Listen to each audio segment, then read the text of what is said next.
სოფლიოში არსებული გლობალური ამბების ფონზე ახლა უნდა გადავხედოთ ბირჟებზე არსებულ ვითარებას, რომელიც მუდმივად არის ცვლადი და BMG-ც მუდმივ დაკვირვებაში არის. ჩვენ ახლა დროებით მოვწყდებით თქვენს ეკრანებს და ანის სამხარაძესთან გადავინაცვლებთ. გალტენ თაგარტის ასოცირებული ბროკერი ჩვენზე უკეთ გაგვარკვევს თუ როგორ დაიწყო ეს კვირა გლობალურ ბირჟებზე და მათ შორის რა ელის მსოფლიოს მიმდინარე კვირაში ეკონომიკური თვალსაზრისით. მოგესალმებით ანი. მოგესალმებით ნინი, მადლობა წარდგენისთვის. პირველ რიგში მივესალმები საქმიანი დილას მაყურებელს. ტრადიციულად წინა კვირის მიმოხილვით დავიწყებ. გასული კვირა გლობალური ბაზრებისთვის საკმაოდ დატვირთული იყო სიახლეებით. ამერიკაში კვირა პოზიტიურად დაიწყო, რასაც ხელი შეუწყო ძლიერმა ეკონომიკურმა მონაცემებმა და ასევე ჩინეთ-ამერიკის სავაჭრო დაძაბულობის დასტაბილურებამ. ამასთანავე დონალდ ტრამპმა მიუთითა, რომ შესაძლოა მან გარკვეული ქვეყნებისთვის ტარიფების შემოღება 90 წუთით გადაავადოს, რაც საკმაოდ პოზიტიურად დაისახა აქციებზე, რომლებიც ხუთშაბათამდე ზრდას განაგრძობდნენ. თუმცა ისრაელ-ირანის სამხედრო დაპირისპირების ფონზე პარასკევს ინვესტორთა განწყობა მკვეთრად შეიცვალა და ასევე საბრძნებლად შემცირდნენ აქციის ფასები. შესაბამისად, კვირის ჭულში ყველა წამყვანი ინდექსი შემცირდა. S&P 500-ის ინდექსი 0.4-ით, NASDAQ-ი 0.6, ხოლო Dow Jones-ის ინდექსი 1.32%-ით შემცირდა. ამ დაძაბულობის ფონზე ინვესტორთა ყურადღება უფრო სტაბილურ და სანდო აქტივების მიმართ გადავიდა, რის შედეგადაც საბრძნებლად გაიზარდა ნავთობისა და ოქროს ფასი. პარასკევს ნავთობის ფასი რეკორდულად 8%-ით გაიზარდა, რაც 2001 წლის შემდეგ ყველაზე დიდი ერთდღიანი ცვლილება იყო. ბრენტის ფასმა $78 ნიშნულსაც კი მიაღწია. რაც უკრაინა და რუსეთის ომის დაწყების შემდეგ ყველაზე დიდი ცვლილება იყო. სწორედ ამ გაზრდილი მოწოდების რისკების გამო ინვესტორები კიდევ უფრო მეტად აფასებენ ნავთობსა და ოქროს. ასევე აღსანიშნავია, რომ ახლო აღმოსავლეთში ნავთობის წარმოების დაახლოებით 1/3-ია, შესაბამისად საკმაოდ დიდი გავლენა აქვს ამ კონფლიქტს საბაზრო ფასებზე. ყურადღების ცენტრში ასევე მოექცა ჰორმუზის სრუტეც, რომელიც ყოველდღიურად უზრუნველყოფს მსოფლიო ნავთობის 30%-ის ტრანზიტს. შესაბამისად, მისმა დაბლოკვამ შეიძლება გამოიწვიოს ნავთობისა და ბუნებრივი აირის გაზის გლობალური დეფიციტი და საკმაოდ საინტერესო იქნება თუ როგორ განვითარდება მოვლენები და რა დინამიკა იქნება ნავთობის ფასის მიმართულებით. შედარებით პოზიტიურ სიახლეებზე რომ გადავიდეთ, საკმაოდ კარგი კვირა ჰქონდა ტექნოლოგიურ მსხვილ კომპანიას Oracle-ს, რომელსაც გასულ კვირას კვარტალური შედეგების გამოქვეყნება ჰქონდა და კვირის ჭრილში კომპანიის აქციის ფასი 24%-ით გაიზარდა და მან ისტორიულ მაქსიმუმსაც კი მიაღწია, რაც საკმაოდ კომპანიის ისტორიაში რეკორდული მაჩვენებელი იყო.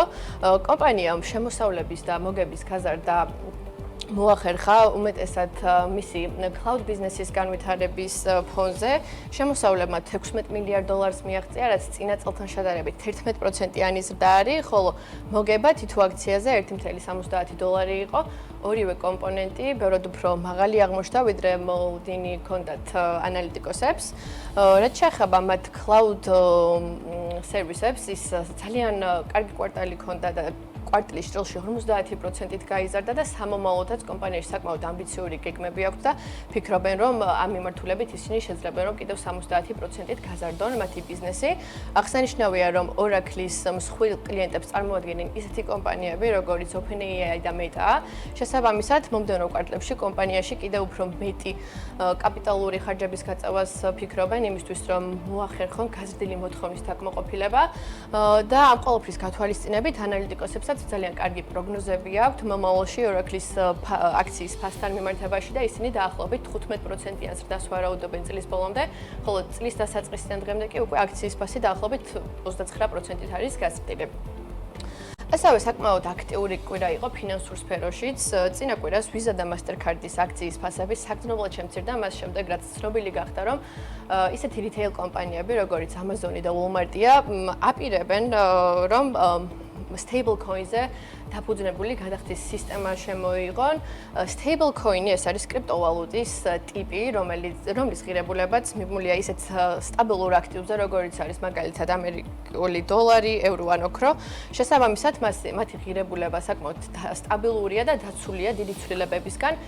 Stable coin-ებზე დაფუძნებული გადახდის სისტემები, რა თქმა უნდა, retail კომპანიებს შესაძლებლობას მიცემს, რომ მათ შეამცირონ ტრანზაქციული ხარჯები და თავიდან აირიდონ ის საბარათი გადახდის საკომისიოები, რომელსაც ისინი ყოველდღიურად ხვდებიან. ეს ყველაფერი, რა თქმა უნდა, ფინანსური კომპანიებისთვის არც თუ ისე კარგი სიახლე იყო, ვინაიდან მათ შეიძლება ძალიან დიდი საბაზრო წილი დაკარგონ, რაც აისახა მათ აქციის ფასებზეც და გასულ კვირას Mastercard-ის და Visa-ს და ასევე American Express-ის აქციის ფასები საგრძნობლად შემცირდა. თუმცა გარკვეულ ანალიტიკოსები სკეპტიკურად არიან მაინც განწყობილი stable coin-ების მიმართ და ისინი ფიქრობენ, რომ stable coin-ი ვერ მოახერხებს ესე მალე ჩაანაცვლოს ტრადიციული გადახდის სისტემები. გარდა ამისა, რთული იქნება კონკურენცია გაუწიონ იმ ბენეფიტებს, რომელსაც ახლა მომხმარებლები იღებენ სადებიტო და საკრედიტო ბარათების გამოყენების შემდეგ, თუმცა საინტერესო იქნება თუ როგორ განვითარდება მოვლენები და ასევე გარკვეულ ინვესტორებს და ანალიტიკოსებს ჯერათ, რომ ეს მომენტი და შემცირებული აქციის ფასები კარგი ყიდვის მომენტია და სწორედ ისეთი კომპანიის აქციების ყიდვა შეიძლება, როგორც არის Visa და Mastercard-ი. ევროპასა და აზიაზეც რომ შევეხოთ, გასული კვირა საკმაოდ დატვირთული იყო იქაც სიახლეებით, რა თქმა უნდა, ისრაელ-ირანის დაძაბულობა აისახება მთელ მსოფლიოზე და აქციებზე საკმაოდ დიდ გავლენას ახდენს. ევროპაში ყველა წამყვანი ინდექსი შემცირდა, Stoxx 600-ის ინდექსი 1.6, CAC 40 ინდექსი 1.5, ხოლო DAX ინდექსი 3%-ით შემცირდა. ასევე საკმაოდ ნეგატიური კვირა იყო იაპონიასა და ჩინეთშიც, სადაც დიდი ცვლილებები არ ყოფილა, თუმცა დაახლოებით 1%-ით და 0.25%-ით შემცირდა ჩინეთის და შანხაი კომპოზიტ ინდექსები. ჩინეთსა და იაპონიაში შედარებით შეცვლილი არის პროგნოზები ამერიკასთან მოლაპარაკებებისთან მიმართებაში და ამ კვირაში მოელიან, რომ ჩინეთი და ამერიკა და ასევე იაპონია შეძლებენ, რომ შეთანხმებას მიაღწიონ და ინვესტორები საკმაოდ აქტიურად ადევნებენ თვალყურს ამ მიმართულებით.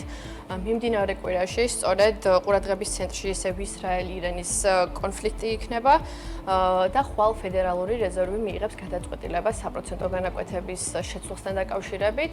ანალიტიკოსების მოლოდინით ამ ეტაპზე საპროცენტო განაკვეთები უცვლელი დარჩება, თუმცა მომდევნო სხდომებზე უკვე მოლოდინი არის, რომ საპროცენტო განაკვეთები შემცირდება.